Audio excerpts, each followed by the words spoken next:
Gila sih, market pasar ini bener-bener kacau, turun dalam banget nih minggu ini. Ya nggak sih Mas? Wah, gua kemarin tuh beli ayam masih segitu-segituin malah naik harganya.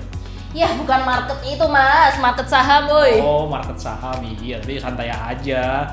Gue masih ngerasain tuh nggak inget bulan Maret 2020 sama April tuh serem banget pasar sahamnya. Iya sampai trading halt kan? Iya, jadi lembah gitu kalau di grafik. Bener juga. Iya. Nah, kali ini kita mau curhat-curhat saham, ngobrol-ngobrol aja tentang pengalaman investasi. Oke, check it out. Lanjut sampai habis ya nontonnya ya. Mau dapat bimbingan intensif belajar saham dan referensi?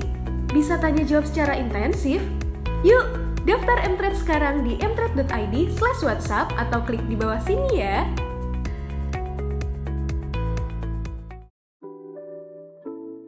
Hai Traders, kembali lagi di BBS nih bersama saya Merlin dan Gua Surya.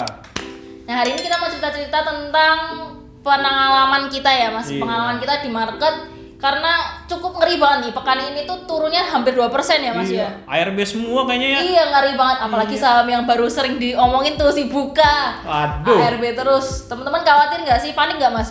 Beli Buka nggak sih? Gue beli IPO terus masuk lagi nambah muatan di 1000. Ya nggak apa sih, biasa aja sih. Kita fundamental in trust, cuma in fundamental we trust ya. Iya benar. Cuman ya gue sih santai aja sih ya. Kita sih ekspektasinya masih bisa naik lah. Masa turun terus kan nggak mungkin juga.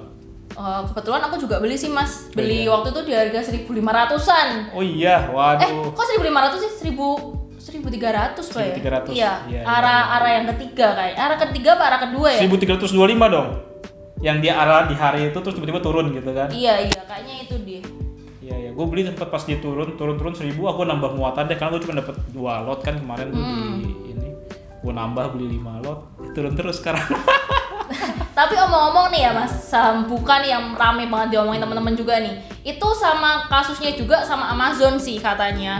Dulu waktu Amazon IPO di tahun 97-an itu juga sempet turun 6 kali, hampir 40% malahan untuk saham Amazon sendiri.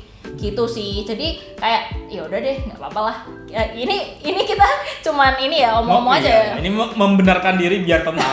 Iya kan, ini teman-teman pasti relate juga kan, membenarkan diri, hold keras meskipun cuannya udah kegerus sampai loss juga. Ini teman-teman pasti juga relate juga sih. Mas pernah nggak sih kayak udah cuan banyak, abis itu tiba-tiba langsung habis dan langsung loss gitu? Nah, gue tuh pertama kali investasi masuk pas market lagi tinggi-tingginya. Wah ini. Jadi sejauh ini sih paling gue ngerasain cuan dikit, turunnya dalam. relate bener.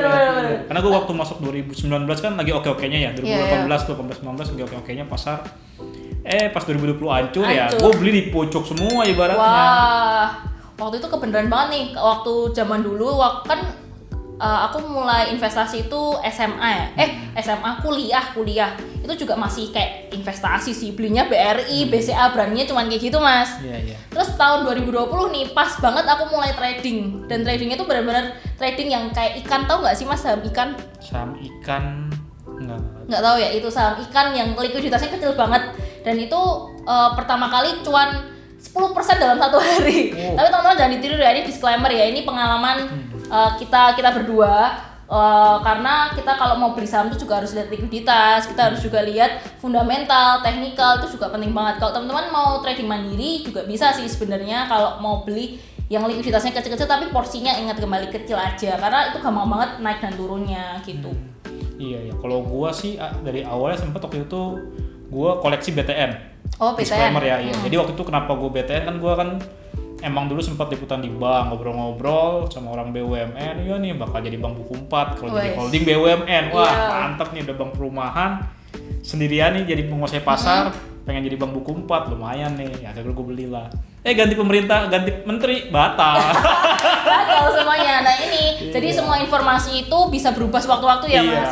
Mengikuti kegiatan market juga, politik itu juga kan bisa mempengaruhi market juga. Jadi teman-teman jangan aku percaya saham ini bagus dan cinta banget sama saham ini terus di all in gitu. Itu pengalaman yang nggak bagus banget sih buat teman-teman sendiri juga. Jadi emang harus dibagi-bagi, jangan. Kalau gue sih ya prefer gue nggak yang all in gitu sih, karena kalau gue all in atau lump sum ya bahasa ininya ya, itu resikonya kalau gue nggak bisa terima resikonya. Ntar kalau gue di satu saham terus turun drastis kan deg-degan ya. Benar banget sih, benar sih.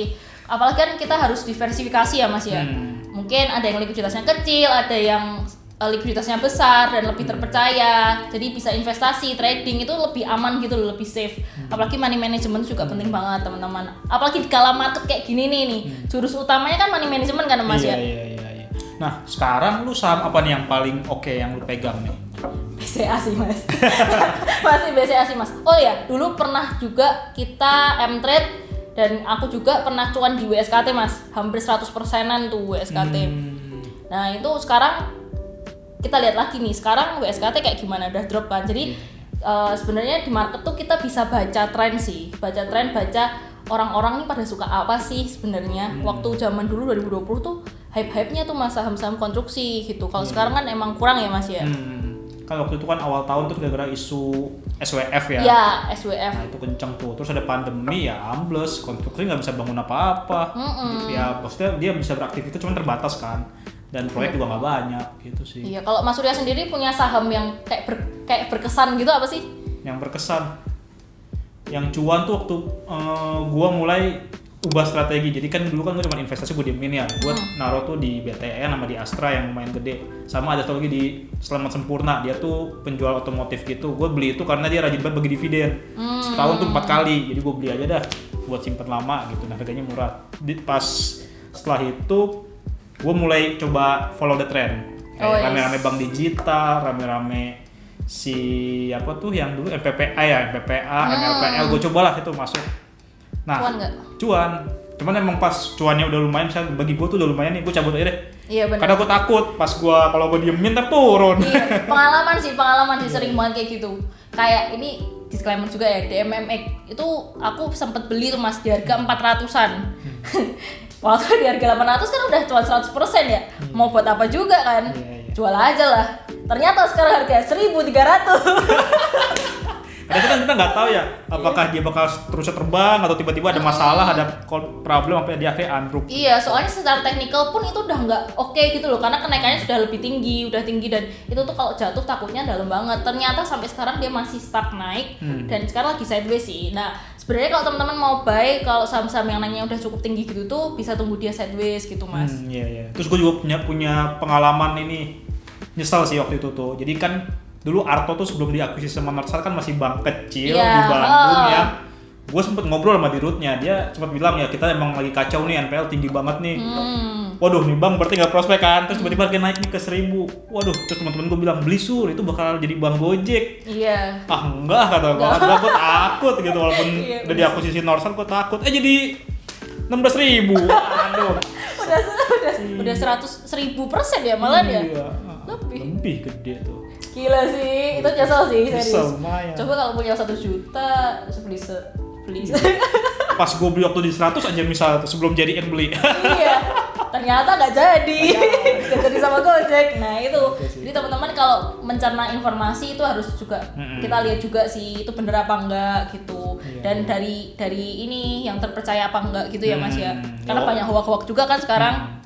Sama ini sih kayak mencerna isunya juga jangan telan mentah-mentah, misalkan kayak salah satu bank yang katanya pengen digandeng Amazon, kan pas dikulik lagi cuman langganan AWS ya. Iya, AWS mah kita juga langganan ya. Iya, maksudnya kan gitu kan, jadi kayak digoreng-goreng doang isunya. Jangan kemakan isu ya teman-teman, dan semua kalau mau trading kembali lagi harus lihat analisis teknikal. Kalau teman-teman belum bisa belajar analisis teknikal, bisa kok join M-Trade atau download aplikasi M-Trade aja, itu gratis. Banyak juga konten-konten pemula yang bisa dilihat di sana. Ada seminar juga setiap Sabtu, morning briefing, day briefing, itu juga akan membuat teman-teman tuh kayak percaya diri lagi buat analisis pribadi gitu. Kalau Mas Surya udah bisa analisis teknikal gitu nggak? Nah, gue baru belajar lebih detail analisis teknikal nih pas sejak di M-Trade sih. Jadi gue sekarang suka iseng-iseng tuh, ngeliat grafik gue iseng sok-sokan nyari resistance supportnya nih. Ya walaupun gue nggak tahu bener apa enggak, paling ntar kita tanya sama Coach Merlin kan, bener nggak Coach Merlin gitu. Iya. Tapi yang paling penting emang tahu support resisten sih Mas. Kalau mau teknikal itu, karena kita juga tahu kan support kuat dan resisten kuat. Nah itu, gue juga lagi belajar juga tuh. Soalnya selama ini kan gue lebih prefer emang kayak nyari story sama ngeliat fundamentalnya. Fundamental ya. Yang gue pun kayak nggak berani juga kalau perusahaan ini rugi tapi prospeknya nggak bagus, gue nggak berani. Tapi pas kemarin gue mulai follow the trend, mulai lihat-lihat technical ya, kayak gue berani masuk ke MPPA. MPPA kan trennya rugi, fundamentalnya jelek banget. Jelek sih. Karena lagi follow the trend, lagi ada kerja sama Gojek. Iya, kayak kita pantau terus. Dan itu lumayan waktu itu gue untungnya tuh. Tapi ya teman-teman jangan langsung, wah ini trennya bagus, udahlah tinggal tidur gitu. Jangan, karena kalau saham-saham yang kayak gitu yang fundamentalnya kurang kuat juga itu bisa potensi dia turun drop dalam juga gitu. Iya, capeknya trading ikutin follow the trend tuh gitu harus mantau terus. Iya, harus mantau. Paling enggak sehari 2 kali lah lihat market gimana sih kalau sesi pertama, sesi kedua dicek, oh ternyata masih naik kok, masih bisa gitu. Kalau pemula ya, kalau kita yang di M-Trade memang kita pantau tuh buat teman-teman semua, buat member M-Trade kita pantau rekomendasi kita. Jadi kalau ada saham yang breakdown atau turun dari supportnya kita bisa informasikan langsung gitu. Jadi teman-teman jangan tinggal tidur tuh kalau saham-saham yang itu yang trennya naik juga. Ingat gak buka dari arah hari kedua tiba-tiba turunnya drastis sampai di harga IPO jebol ya 830 ya. Nah, pengalaman stop loss, Mer. Pengalaman stop loss terdalam lu berapa? Ada sih satu saham yang memang sebenarnya aku niat awalnya tuh buat investasi. Buat investasi dan waktu itu aku beli di harga 8.600-an. Saham apa nih? CBP? Itu ICBP. Oh iya. Niat awalnya karena aku suka Indomie nih, aku mau investasi. Ternyata harganya kan turun terus. Dan secara mental psikologisku tuh kayak aku orang yang suka follow the trend, suka lihat tren, dan ya udahlah karena ini mending aku jual, aku beliin saham-saham digital gitu. Iya. Nah itu yang paling dalam sih loss-nya. Kalau yang masuk gede gue jarang stop loss sih, karena ya emang gue milihnya juga yang modal gede tuh lebih ke investing jangka panjang juga kan. Paling gue yang stop loss tuh yang kecil biasanya. Ya kayak misalnya rugi 1.000 atau 2.000 perak, aku stop loss aja, ganti yang lain lah, cari cuan yang lain gitu. Itu mah kayaknya kalau main ikan 1.000-2.000 deh stop lossnya. Iya gitu, jadi main-main yang kecil aja. Kalau yang stop loss gue, kalau yang gede-gede ya gue bertahan sih, walaupun sempet rugi pas Maret 2020 tuh gue rugi gede. Iya itu kan awal-awal trading halt tuh Maret 2020 dan sampai sekarang masih rugi gitu. Makanya nunggu kebangkitan aja perlahan-lahan, mungkin pas ekonomi membaik si saham-saham investasi yang gue investasi ini juga naik lagi juga gitu. Gue percaya aja sih. Kalau Mas Surya kan fundamental nih, kenapa nggak pilih BBCA Mas? Gue beli kok pas dia di 29.000 tuh, pas kemarin ya berarti bulan Agustus gue masukin beli, terus kan udah cuan. Kalau dulu gue belum masuk karena kok mahal banget kan 34.000. Pas yang bulan Maret 26.000 turun, gue agak takut masuk saham. Untuk gue nggak mau top up dulu, gue masukin reksadana pasar uang karena takut resiko keuangan juga. Gue matenin fundamental dan daruratnya dikencengin dulu di reksadana pasar uang. Nah setelah mulai membaik ekonominya, gue baru berani lagi masuk saham. Oke, kalau aku kebalikan sih Mas. Waktu Maret itu harga BCA 26 itu aku masuk. Waktu itu 26 apa 27 ya. Terus sempat turun lagi ke 22. Udah mau tambah modal tuh. Ternyata saya salah strategi karena saya sudah all in di situ. Jadi ya udahlah.